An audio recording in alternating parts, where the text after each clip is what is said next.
네, 출란교실입니다. 제가 오늘은 이제 일본을 따라하면 망한다라는 주제로 여러분을 좀 찾아뵐까 합니다. 먼저 제가 구체적인 말씀을 드리기 전에 동영상 시작하면서 맨날 말한다 하면서 계속 까먹고 얘기 못했던 것이 있어요. 출란교실은 이제 다른 유튜브, 출란으로 하는 유튜브 채널하고 다른 점이 또 하나가 있다 그랬죠. 그 동영상 밑에 슈퍼센스라고 있어요.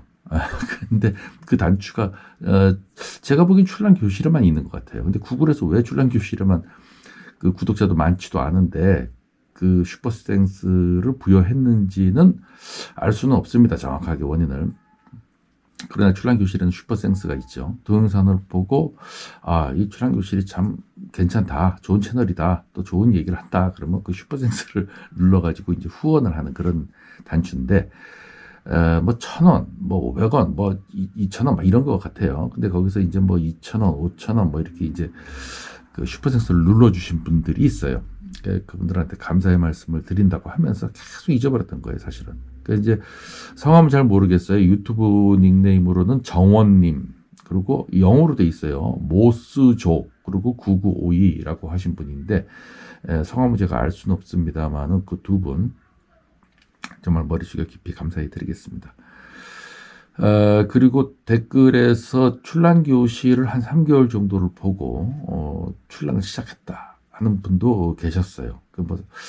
그래서 출란 교실이 난계를 자꾸 이렇게 비판하면은, 출란 문화를 깎아내리고 또 그 난계를 발전시키고 또 확장시키는데 출란 교실이 방해가 된다라고 하시는 분들은 그런 예를 보면은 꼭 그렇지만 또 않다. 뭔가 솔직하고 진솔하게 다가갈 때 또 마음을 열고 그리고 출란 문화로 이렇게 들어오는 것이지 뭐 출란을 해서 돈을 벌 수 있다 막 이런 식으로 하거나 또는 뭐 그 맨날 뭡니까 에란인들을 현혹시키는 뭐 이런 그 유튜브 채널들이 많죠. 저도 이런 뭐 보고는 있습니다만은 그렇게만 한다 그래서 새로운 전혀 그 난초에 문외한 일반인들이 이 출란계로 취미계로 들어오지는 않을 것이다. 또 들어온다 하더라도 금방 실망을 한다. 왜냐하면 거짓말이라는 것도 한계가 있는 것이지 계속 지속되면 모순이 발생되고 그 모순을 스스로가 답을 내리거나 해결하지 못할 때는 그 실망으로 이어지거든요. 그래서 출란교실은 난초 문화를 막 그냥 망가뜨리자고 하는 이런 비판이 아니고 올바른 비판, 또 비판적 시각에서 지금의 남문화를 어떻게 이게 좀 바꿔나갈 것인가, 또 이게 이대로는 좋은 것인가, 이런 관점에서 출란교실이 계속 동영상을 제작하고 있다는 말씀을 제가 드리겠습니다. 사실은 우리가 이제 난 문화는 이제 일본에서 시작이 된 겁니다. 지금 우리가 말하는 출란 문화가 그렇다는 거예요. 출란 문화는 일본에서 만들어낸 원예적 체계예요. 그렇기 때문에 그 용어라든가 또는 그 출란을 보고 감상하는 예라든가 이런 것들이 다 일본에서 이미 만들어져 갖고 들어와서 우리가 그대로 받아들여서 답습하는 거예요. 그렇다고 해서 그것을 외생 문화다 이렇게까지 볼 필요성은 없을 것 같아요. 그냥 일본에서 기술적으로 만들어 놓은 원예적 체계지 그거 일본 문화를 받아들여서 우리가 키운다 그래서 뭐 친일파가 되는 건 아니지 않습니까? 저는 그렇게까지는 보지 않습니다. 그러니까 참고적으로 저는 뭐 국수주의자도 아니고 그렇다고 해서 친일주의자도 아닙니다. 객관적인 중립적인 위치에서 한번 이거 냉정하게 한번 바라볼 필요가 있어요. 제가 이런 말씀을 드리는 것도 요즘 그 일본에 대한 외생 문화가 이슈가 되지 않습니까? 지금 3.1절 주간 달이라서 그런 것도 있지만 뭐 영화 파묘 같은 것이 근래 드물게 영화 비수기간에도 우리 1,000만을 앞을 향해서 달려가는 그런 인기 있는 이런 것들이 다 이게 이제 그 일본에 대한 어떤 비판적 의식이 이렇게 깔려 있는 영화거든요. 근데 그런 것들이 아직까지도 많은 대중들한테 관심이 있고 또 그 호평을 받는 것은 누가 뭐래도 일본의 식민 지배를 받았던 네, 우리나라 사람들의 의식에 그 깊이 깔려 있는 그 무의식이 있어요. 무의식의 세계. 그게 의식의 세계든 무의식의 세계든 교육을 통해서 만들어졌던 의식의 세계든 어쨌든 그 일본에 대한 반감 의식이 있는 거예요. 네. 그래서 그런 관점에서 오늘 출란 문화를 한번 바라볼까 합니다. 그래서 저는 개인적으로 출란 문화가 일본에서 만들어졌다고 해서 그것을 외색 문화로 보고 배척할 필요는 없다고 생각을 하는 사람 중에 한 사람이에요. 왜냐하면 일본도 독자적으로 이 난 문화를 만들어낸 것이 아니고 중국 때문에 만들어진 거예요, 사실은. 난초의 종주국 하면 이건 중국입니다, 중국. 일본이 아니라. 그러면 우리가 받아들일 때는 일본 문화를 받아들였다 하더라도 지금 이제 받아들여서 토대가 형성됐으면은 중국 쪽도 좀 바라봐야 되는데 이 중국 쪽을 바라보는 사람들은 거의 없는 것 같아요. 원래 이 문화가 중국에서 시작된 건데 시작돼서 일본이란 나라를 거쳐서 필터링 된 것을 받아들였는데 그렇다면 다시 원점으로 돌아가서 중국을 한번 바라볼 필요가 있지 않을까. 근데 중국의 남문화를 쳐다보지 않는 거예요. 그러니까 일본의 어떤 그 만들어 놓은 거기서 답습한 것에 아직까지도 매몰돼서 헤어나지 못하고 있는 어떤 부분이 있어요. 그러나 그 원효적 체계로서 어떤 그 출란이 키우고 즐기고 뭐 판매하고 뭐 이러한 문화를 가지고 우리나라만의 독특한 문화로서 발전시키는 것은 저는 상당히 바람직하다고 생각을 하는데 그 출란을 그러니까 그 이학적인 측면에서 원효적 측면에서의 바라보는 시각 외에 그 출란 문화 때문에 생긴 사람과의 관계 그리고 어떤 그 시스템의 문제 이런 것들까지도 받아들일 필요성은 없다라고 저는 생각을 해요. 왜 그러냐면은 저희보다 앞서간 일본이 지금 출란 문화가 완전히 고사해 있거든요. 옛날 같지 않습니다. 그러면 일본의 난 문화는 사실은 발전된 것이 아니라 정점을 찍고 고사돼 있는 상태인데 그 고사돼 있다는 것은 뭐냐면 일본처럼 유지되고 일본처럼 활동하고 일본처럼 사고하면은 일본처럼 된다는 거거든요. 그래서 이미 실패한 사례가 눈에 보이고 있는데 굳이 일본의 그 실패한 사례를 계속 쫓아갈 필요는 없지 않겠는가. 오히려 우리가 우리만의 독특한 남문화를 새롭게 계승 발전시키고 중국의 남문화를 다시 한번 쳐다보면서 거기에 장점을 믹스시키고 해서 우리나라만의 독특한 남문화를 만들어서 일본을 좀 더 능가하는 그래서 일본은 고사했지만 우리는 고사하지 않는 이런 어떤 그 능력이 우리 한민족한테는 있는 것 같아요.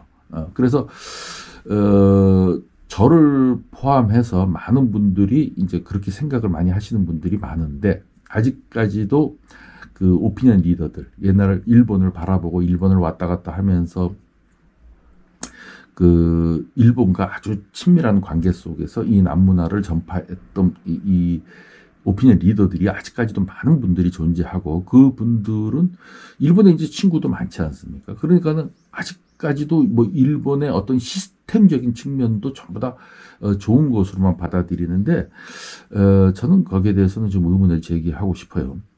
그래서 제가 일본에 갔을 때 전시회 같은 경우만 보더라도 일본 전시회는 일반인들한테 개방하지 않습니다. 우리나라 전시회는요.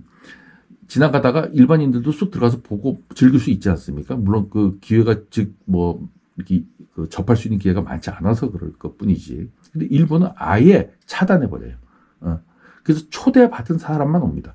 그래서 일본 전시회에 가면 그 벽면에다가 숫자가 쫙 이렇게 붙여져 있어요. 제가 앞서 일본 그 전시회 동영상을 올린 거 보면은 그 사회자가 마이크 잡고 얘기하는 그 뒷면으로 숫자가 벽면에 쫙 붙어져 있는데 그게 뭐냐면 다 돈 낸 사람들이에요.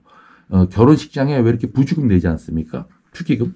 그 축의금 내는 그 사람, 그런 시스템처럼 이 축의금을 내는 사람들 명단하고 금액 액수가 쫙 붙어져 있는 거예요. 그러니까 미리 냈다는 거죠. 그리고 그 낸 사람들한테 초청장을 발송하고 그분들이 오는 거예요. 그래서 외진들은 아예 갈 생각도 안 하고 또 가면 안 되는 거구나라는 인식을 가지고 있어요. 이 문화가. 그러니까 그 남문화가 고사하는 거 아니겠습니까? 지금 제가 그 동영상을 찍은 지만 하더라도 꽤 10년, 15년 이렇게 됐던 영상인데도 불구하고 거기 나이층을 보세요. 70대, 80대예요, 전부 다. 그분이 지금은 다 돌아가셨겠죠. 그리고 새로운 인구가 유입이 안 됐던 거예요. 그러니까 고사하는 거죠. 그래서 어떤 시스템적인 문제를 답습할 것까지는 없다. 그 일본은 굉장히 답답해요. 이렇게 상대해 보면은. 그리고 아주 고지식하죠. 그래서 일 처리도 상당히 늦고요. 그래서 그런 것들을 보면은 일본을 우리가 그 일본에 만들어진 시스템을 우리가 지금 문화로서 받아들여서 즐기고 있지만 그 시스템을 뒷받침하는 어떤 바운더리의 토대는 전혀 다른 데서 성장한 것이기 때문에 우리만의 독특한 사고로서 그것을 개선 발전시킬 필요가 있다 하는 말씀을 좀 드리고 싶네요. 우리가 흔히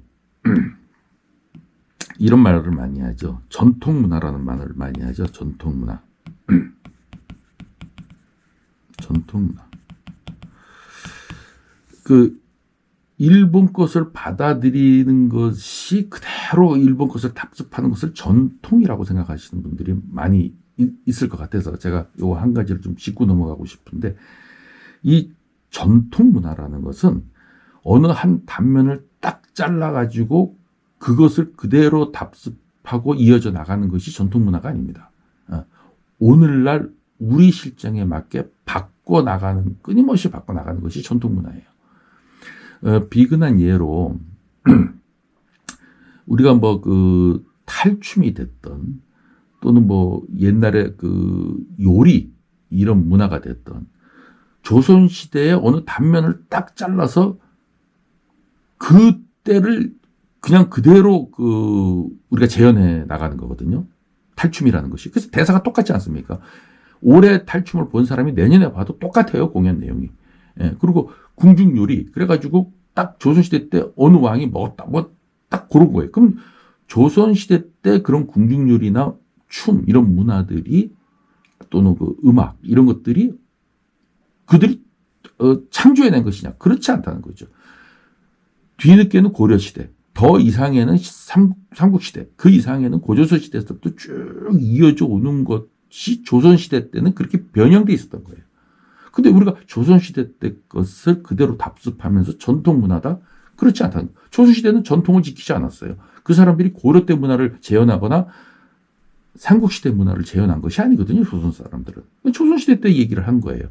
그래서 그 탈춤의 대사 같은 것도 보면은 조선시대 때 탐관오리나 그 양반들의 비리 이런 것들을 해학적으로 풍자한 내용이거든요. 그러면 오늘날 탈춤을 추는 사람들은 오늘날 정치하는 사람들의 비리, 탐관오리, 이 부조리 이런 것들을 대사를 바꿔서 해줘야지 전통인데 조선시대 때 그 대사를 그대로 하고 있는 거예요. 그게 어떻게 전통이 될 수 있습니까? 그러면은 조선시대 때의 전통이면 고려시대 거는 전통이 아닙니까? 그래서 일본 것도 그런 사고의 연장선에서 보면은 일본 문화가 우리나라에 들어왔어. 그러면 오늘날 우리 현실에 맞게끔 바꿔나가는 것이죠. 바꿔나가는 것이지 일본이 한 걸 그대로 답습하는 것이 그 난문화의 전통을 이어가는 것은 아니다. 이제 이런 말씀을 좀 드리고 싶네요. 그래서 이제 그런 연장선상에서 본다면은 우리가 이제 이미 실패하고 남문화가 고사하고 그것을 좀 더 우리가 원하는 대로 발전시키지 못했던 일본을 자꾸 쫓아갈 것이 아니라 중국 쪽을 좀 바라봐서, 중국은 계속 성장하고 있는 추세라고 하니까요. 또 중국의 남문화는 이게 뭐 몇백 년이 아니에요, 이거. 그 이전부터 굉장히 오래된, 일본보다 훨씬 더 오래된 문화를 갖고 있지 않습니까? 근데도 지금까지 계속 이어져 오는 어떤 힘이 있단 말이죠, 중국은. 그래서 그런 것들에서 바라보면서 그쪽은 이제 유양종을 키우지만 우리는 이제 무양종을 키우면서 그들이 갖고 있는 시스템, 토대, 이런 것들하고 우리하고 이렇게 비교해 가면서 단점을 버리고 장점을 취합하면서 믹스시켜서 우리나라만의 독특한 남문화를 만들 필요가 있다. 그것은 비단 오늘날의 저희 출향교실만의 주장이 아니라 조선시대 때도 그렇게 해왔었어요. 고려시대 때도 그렇게 해왔고, 중국 대륙으로부터 뭔가가 오면은 그 우리나라만의 독특한 문화를 믹스해서 탄생시키고 그것을 일본으로 전파하고 하는 그 조상들의 지혜가 있었어요. 그러니까 우리도 사실은 그렇게 할 수 있는 능력을 가지고 있고 그런 DNA를 가지고 있는 민족으로서 우리가 일본의 시스템까지는 모방할 필요가 없다. 그래서 제가 지난 시간에도 말씀드렸듯이 일본에서 판매 시스템, 일본에서도 출란을 구매하는 어떤 그 사고 파는 시스템 이런 것들을 답습할 필요도 없을 뿐 아니라 그대로 되지도 않는다. 우리나라 성격에 맞지도 않는다는 거죠. 그래서 제가 우리 3월 달에는 그 일본과 이 반일 감정이라고 해야 되나요? 이건 반일 감정이라고 표현하기도 참 어려워요. 이게 이제 그 우리가 흔히 이제 친일할 때요. 친일할 때 그 나이 많이 드신 분들, 제가 이 동영상을 보시는 분들이 그러죠. 일본하고 친한데 아니 그게 무슨 의미가? 일본하고 친하면 안 되는 거야? 왜 나쁜 거야? 이렇게 얘기하시는 분들이 있는데 상식적으로 좀 짚고 나가면 이 친자가 친할 친자가 아닙니다. 친구, 친하다 할 때 이 친자가 아니에요. 이 친은 부모라 뜻이 부모. 일본을 부모로 섬긴다는 뜻이에요. 우리가 양친 부모님, 이렇게 할 때 친자 쓰죠. 그 친자예요, 이게. 그래서 일본을 부모로서 떠받들고 있는 것을 친일이라고 하는 것이 내가 일본에 친구가 있어가지고 일본하고 친한데 그게 나쁜 거야? 이렇게 말하는 것은 정말 이 친일의 의미를 전혀 모르고 하시는 분들이에요. 그래서 우리가 지금 정치하시는 분들이 친일을 한다 이런 말을 많이 하는데 그 친일이라는 것이 일본을 부모로 떠받드는 것은 잘못된 거잖아요. 우리가 부모 역인데. 제가 출란을 얘기하면서 이제 어차피 일본 얘기가 좀 나왔으니까 끝으로 여기 한 가지만 더 얘기하고 동영상을 좀 마치도록 할까 합니다. 이제 우리나라가 이렇게 있으면요. 일본이 이렇게 있죠. 일본이 우리나라를 침략했다. 이렇게 생각하시는 분이 많죠. 한일 합방 때도 침략, 임진왜란 때도 침략, 이렇게 침략을 하고, 오늘날에도 침략, 이렇게 하는데, 역사를 바라보는 관점에 따라서 조금 달리게 해석할 수 있어요. 그러니까 짧은 시각으로 보면 침략이 맞습니다. 그래서 지금 살고 있는 사람들이 일본을 적대시하고 반일 감정을 갖죠. 그러나 우리가 조금 더 과거로 더 거슬러 올라가면은 이 신라로 인해서 백제가 멸망했을 때 이 지도계층들이 전부 다 일본으로 도망갔거든요. 일본으로 도망가서 지금의 나라 오사카 지역에다 나라를 그게 이제 나라라는 말이 백제의 민족들이 가서 살기 좋은 땅을 발견했고 거기를 우리가 여기다 나라를 건설한다 이렇게 하니까 일본에 살고 있던 원주민들이 이게 지명이 나라인가 보다. 그 나라 뜻을 잘 모르고 이게 지금도 그 나라라고 하지 않습니까? 그게 제 얘기가 아니라 서울대의 유명한 언어학자님께서 말씀하신 내용을 제가 여러분에게 전달해 드리는 거예요. 근데 상당히 일리가 있는 얘기예요. 나라라는 것이 한자로도 뜻도 좀 애매모호하고 일본 사람들은 나라가 뜻하는 의미를 아직까지도 크게 이렇게 뭔지 불분명해요. 그냥 우리나라 말로 나라기 때문에 그걸 글씨 표현으로 지금의 나라라고 한자를 빌려서 쓴 것 뿐이지 사실은 소리로 봤을 때는 우리나라라는 뜻이에요, 그게. 그러면 그 전에 가야가 있었죠. 이 가야는 애초에 신라와 M&A, 가야가 신라가 가야한테 멸망당했다는데 저는 멸망됐다고 보지는 않거든요. 김윤신 장군 같은 사람들은 가야 사람들이었으니까 거기서 신라에서 삼국을 통일하는 어떤 화랑이라는 군대를 만들지 않습니까? 그게 가야 군대거든요, 사실은. 이 가야가 M&A 흡수합병 됐는데 이 가야는 애초에 이 일본을 좀 지배하고 있다는 것이 역사적으로 굉장히 많이 증명이 됐었어요. 저도 그래서 거기에는 상당히 신빙성이 있다고 봐요. 그러면은 신라가 가야를 흡수합병했을 때 일부 계층들, 지배 계층들은 또 일본으로 도망갔거든요. 그럼 이 도망갔던 이 사람들은 우리가 일제에 복속이 돼서 만주나 이 상해 이쪽으로 도망가가지고 임시정부를 만들어서 다시 나라를 되찾고자 독립운동했듯이 이 백제나 가야나 고구려의 또 일부 세력들도 일본에 갔는데 그 사람들은 다시 자기네 백제를 멸망시킨 신라 사람들로부터 다시 땅을 찾기 위한 독립운동을 했었을 거란 말이죠. 예. 독립운동을 했는데 그래서 쳐들어와서 독립을 했어. 다시 나라를 찾았어. 그러면 일본 사람, 우리 조상들의 시각으로 봤을 때는 나라를 찾았던 것이지 침략으로 보지 않지 않습니까? 우리가 그 팔레스타인 땅에 이스라엘이 침략했던 것은 팔레스타인 사람들의 시각이나 지금 현재 살고 있는 사람들로서는 침략이라고 그러는데 이스라엘 사람들은 자기네 옛 땅을 찾았다고 생각하잖아요. 그게 사실은 말도 안 되는 얘기지만 비교가 좀 적절할지 모르겠습니다만 하여튼 일본의 그 지배 계층들은 우리나라 조상이었다는 것이 지금 거의 뭐 확실시되고 있으니까 그 사람들이 다시 이 옛 땅을 복원하기 위한 그런 노력들을 꾸준히 해왔을 거란 말이죠. 그래서 사실상 복원을 했으면은 그때 그 백제가 멸망해서 다시 일본을 우리나라로 들어와서 백제 땅을 회복했을 때는 얼마나 기뻤겠습니까? 아, 조상들의 수건 사업을 우리가 드디어 이뤘다. 이렇게 했는데 이 우리나라 한반도 땅에 살고 있는 사람들은 침략을 당했다고 생각하죠. 그래서 그러한 관점에서 또 이렇게 보면은 일본이 우리나라로부터 계속 이렇게 들어와서 침략질을 하려고 하는 이런 것들을 한편으로는 그 뼛속에 이 DNA 구조가 그런 DNA 구조가 작동하고 있구나라는 것으로 바라보면 또 달리 해석될 수 있다. 그러나 지금 날 오늘날 왔을 때는 사실은 침략 행위죠. 그걸 부인하고 미화시키려고 제가 절대 드리는 말씀은 아닙니다. 제가 왜 이런 말씀을 드리냐면 제가 그 동네 노인들하고 이렇게 대화를 나누는데 동네 노인들이 야 우리는 미국 편을 들어야지 중국 편을 들으면 안 돼. 그래서 제가 왜요? 그랬더니 중국 놈들이 우리나라 땅을 얼마나 조선시대 때부터 침략했어. 우리나라를 못 살게 굴었어. 청나라, 명나라, 뭐 금나라 뭐 하여튼 막 쳐들어와서 우리나라를 괴롭혔잖아. 막 그러더라고. 그래서 제가 그보다 훨씬 이전 1000년 전에는 광개토왕이라는 사람이 중국을 침략해가지고 여기 싹쓸이 했습니다. 그럼 그거 어떡할 겁니까? 예. 그 중국화로부터 지금 너 우리나라 옛날에 침략했다는 거를 사과해. 그러면 중국 사람들이 야, 너 광개토 대왕 때 니들이 침략해가지고 우리나라 싹쓸이 해가지고 막 불지르고 다 잡아가고 했던 그거 사과해. 이러면은 논리적으로 어떻게 되겠습니까? 그래서 그런 것들을 다 무시하고 오늘날 현실로만 봤을 때는 사실은 일본이 침략하는 것은 맞습니다. 맞는데 우리가 역사를 바라보는 이런 것이 좀 근시안적으로 바라봤고 좀 큰 틀에서 바라보면은 이건 새로운 해석이 나올 수가 있다.